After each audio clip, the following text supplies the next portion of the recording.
Hello everyone, welcome back to maple Mallu vlogs. എൻ്റെ വേഷമൊക്കെ കണ്ടപ്പോൾ തന്നെ എല്ലാവർക്കും മനസ്സിലായി കാണുമല്ലോ ഇന്നത്തെ എൻ്റെ വ്ളോഗ് എന്താന്ന്. അതെ, എല്ലാ മലയാളികളെ പോലെ ഞങ്ങളും ഇന്ന് ഓണം ആഘോഷിക്കാൻ പോവാണ്. ഞങ്ങളുടെ കുറച്ച് ക്ലോസ് ഫ്രണ്ട്സും ഫാമിലിയും മാത്രമേ ഉള്ളൂ. അപ്പോൾ ഞങ്ങളൊരു എയർബിഎൻബി ബുക്ക് ചെയ്തിട്ടുണ്ട്. അപ്പോൾ ഞങ്ങൾ അങ്ങോട്ട് പോവാണ്. ഇന്ന് അവിടെ സ്റ്റേ ആണ്, നാളെയാണ് തിരിച്ചു വരുള്ളൂ. അപ്പോൾ ബാക്കി ഓണവിശേഷങ്ങളും കാഴ്ചകളും ഒക്കെ അവിടെ ചെന്നിട്ട് കാണാം. ഓണം, ക്രിസ്മസ്, ഈസ്റ്റർ പോലുള്ള സ്പെഷ്യൽ ഒക്കേഷൻസിൽ ഞങ്ങളിങ്ങനെ എയർബിഎൻബി ഒക്കെ എടുത്ത് കൂടാറുണ്ട് കേട്ടോ. ഇത് അത്യാവശ്യം 7 ബെഡ്റൂംസ് ഉള്ള ഒരു വലിയ എയർബിഎൻബി ആയിരുന്നു. ഞങ്ങൾ താമസിക്കുന്നതിൽ നിന്നും ഏകദേശം 20 മിനിറ്റ്സേ ഞങ്ങൾക്ക് ഇങ്ങോട്ട് ഉണ്ടായിരുന്നുള്ളൂ. പക്ഷെ ബാക്കി എല്ലാവരും കേംബ്രിഡ്ജിൽ നിന്നും കിഷ്ണറിൽ നിന്നും ബ്രാംപ്ടണിൽ നിന്നും ഒക്കെയാണ് കേട്ടോ വന്നത്. കുറച്ച് നാൾ കൂടി കണ്ടതിൻ്റെ വിശേഷങ്ങളും സന്തോഷങ്ങളും ഒക്കെ പങ്കുവെക്കുകയാണ് ഇവിടെ എല്ലാവരും. അതോടൊപ്പം മരിയയും ഗ്രീഷ്മയും ഇവിടെ നമ്മുടെ ഓണം ഗെയിംസ് ഒക്കെ പ്ലാൻ ചെയ്യാണ്. നല്ല സ്പേഷ്യസ് ആയിട്ടുള്ള ഒരു ബാക്ക് യാർഡും ഉണ്ട് കേട്ടോ എയർബിഎൻബിയിൽ. മൊത്തത്തിൽ നല്ല സ്പേഷ്യസ് ആയിട്ടുള്ള ഒരു അടിപൊളി എയർബിഎൻബി ആയിരുന്നു. ഏതൊരു ആഘോഷത്തിലും ഫോട്ടോ എടുക്കൽ മസ്റ്റ് ആണല്ലോ. അതിനു വേണ്ടിയുള്ള തയ്യാറെടുപ്പിലാണ് കേട്ടോ ഇവിടെ എല്ലാവരും. കപ്പിളായിട്ടും സിംഗിൾ ആയിട്ടും ഗ്രൂപ്പായിട്ടും ഒക്കെ കുറേ ഫോട്ടോസ് എടുത്തതിന് ശേഷം ഞങ്ങൾ ഞങ്ങളുടെ ഓണം ഗെയിംസ് സ്റ്റാർട്ട് ചെയ്തു.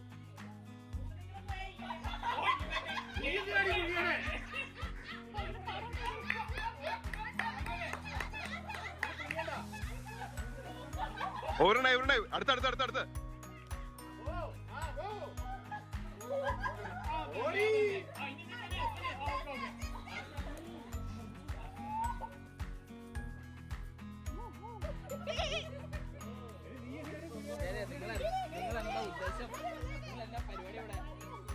പരിപാടി കല്യാണം കഴിഞ്ഞിട്ട് എത്ര ദിവസമായി?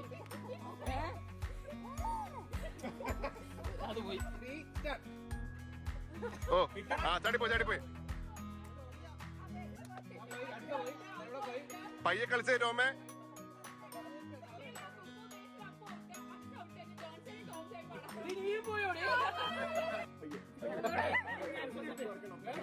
ബിരിയാണി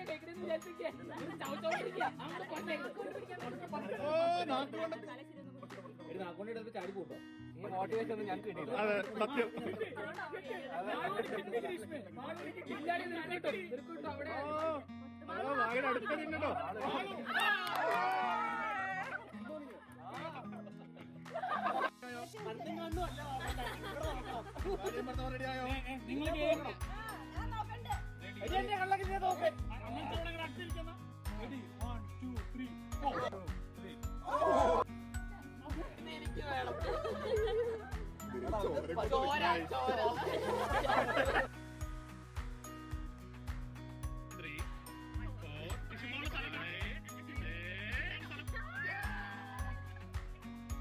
എല്ലാവർക്കും ഞങ്ങളുടെ ഹൃദയം നിറഞ്ഞ അങ്ങനെ വളരെ രസകരമായിട്ടുള്ള ഓണക്കളികളൊക്കെ കഴിഞ്ഞ് ഓണത്തിന്റെ മെയിൻ പാർട്ടായ ഓണസദ്യ കഴിക്കാൻ പോവാണ്. ഉച്ചയ്ക്ക് സദ്യ കഴിക്കാനായിരുന്നു പ്ലാൻ, പക്ഷെ കുറച്ച് ലേറ്റായി, അത് രാത്രിയായിപ്പോയി. എന്നാലും സദ്യ അടിപൊളിയായിരുന്നു കേട്ടോ. 18 കൂട്ടം കറികളും 2 കൂട്ടം പായസവും പപ്പടവും പഴവും എല്ലാം കൂടെ കൂട്ടി ഞങ്ങൾ നല്ലൊരു പിടി പിടിച്ചു. പക്ഷെ അതിനേക്കാളും ഞങ്ങൾ എൻജോയ് ചെയ്തത് നിലത്തിങ്ങനെ ഇലയൊക്കെ വിരിച്ച് എല്ലാവരും കൂടെ ഒരുമിച്ച് തമാശകളൊക്കെ പറഞ്ഞ് സദ്യ കഴിച്ചതാണ്. വർഷത്തിലൊരിക്കൽ മാത്രം കിട്ടുന്ന ചാൻസ് അല്ലേ, ഞങ്ങളത് മാക്സിമം ഭംഗിയാക്കി. പിന്നെ രാത്രി കലാപരിപാടികളിലേക്ക് കടന്നു. നമ്മുടെ സ്ഥിരം കളികളായ ദംഷാസും അന്താക്ഷരിയും ഒന്നും നമ്മൾ മറക്കാൻ പാടില്ലല്ലോ.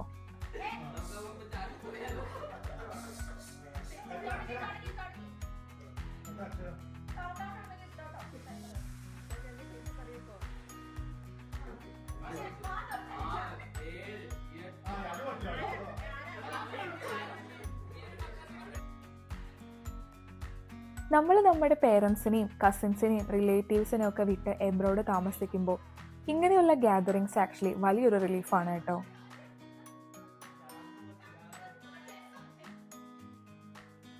വെളുപ്പിന് 3 മണിയായിട്ടും ഇവർക്ക് ഇതിൽ നിന്ന് കയറാൻ പ്ലാനൊന്നും ഇല്ലെന്ന് തോന്നുന്നു.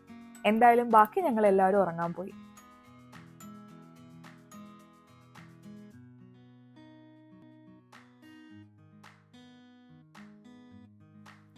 പിറ്റേന്ന് അതിരാവിലെ 10 മണിക്കാണ് ഞാൻ എണീറ്റത്. തലേദിവസം നല്ല ലേറ്റായിട്ടാണ് കിടന്നത്, അതുകൊണ്ട് നല്ല ക്ഷീണം ഉണ്ടായിരുന്നു. കിച്ചണിൽ ഇതാ തകൃതിയായിട്ട് കുക്കിംഗ് നടക്കുകയാണ്.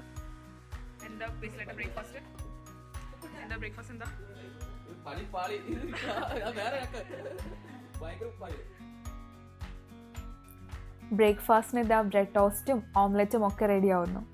ചായക്ക് പിന്നെ ടിം ഹോട്ടൻസ് ഉള്ളത് കൊണ്ട് അത് ഉണ്ടാക്കേണ്ട വന്നില്ല. ബ്രേക്ക്ഫാസ്റ്റ് ഒക്കെ കഴിഞ്ഞപ്പോഴേക്കും ചെക്കൗട്ടിനുള്ള ടൈമായി.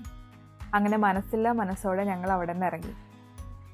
കേംബ്രിഡ്ജുകാരും സ്കാർബ്രോക്കാരും കിച്ചണറുകാരും എല്ലാം അവരവരുടെ വീട്ടിലേക്ക് പോയി. കൂടെ ഞങ്ങളും ഇറങ്ങി. ഓരോ ട്രിപ്പ് കഴിഞ്ഞ് തിരിച്ചു പോകുമ്പോഴും ഞാൻ ഓർക്കാറുണ്ട്, ഇന്നലെ ഈ സമയമായിരുന്നെങ്കിൽ എന്ത് രസമായിരുന്നു എന്ന്. പക്ഷെ പണ്ടാരോ പറഞ്ഞ പോലെ ഷോ മസ്റ്റ് ഗോ ഓൺ എന്നാണല്ലോ.